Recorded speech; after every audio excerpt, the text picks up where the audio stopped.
Why are governments always tempted to violate human rights?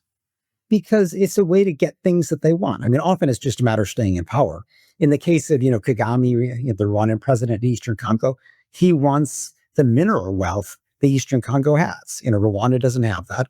Across the border, it's there. It's very tempting. He just invades. Congo is a bit chaotic. He can get away with it. He just does it. So whether it's wealth or power or some combination, these are temptations for leaders that they succumb to unless there's pressure that they respect human rights. It is just fascinating and somewhat depressing to think that governments are by their nature like immoral or ruthless in some way, and you can always depend on this. Well, I mean, look, obviously a lot depends on the character of the leader. And so it's not, every leader that ignores human rights, but I think it's a temptation that's always there.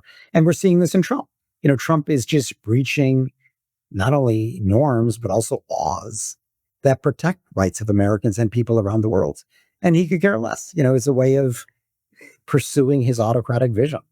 So, it shows that even in a country like the United States with a strong democratic tradition, it's not immune to these kind of temptations. Or you can go back to, the George W. Bush administration. I discussed this at length in the book, where, at that time, in the name of national security, in the name of fighting al-Qaeda, which had just, conducted the 9/11 attacks, the U.S. just ripped up the rules on warfare and counterinsurgency and began torturing people systematically and throwing them without trial forever in Guantanamo.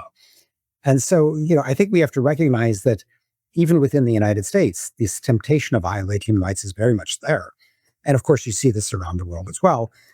That's why you need a human rights movement to push back, to make that kind of succumbing to that temptation more costly.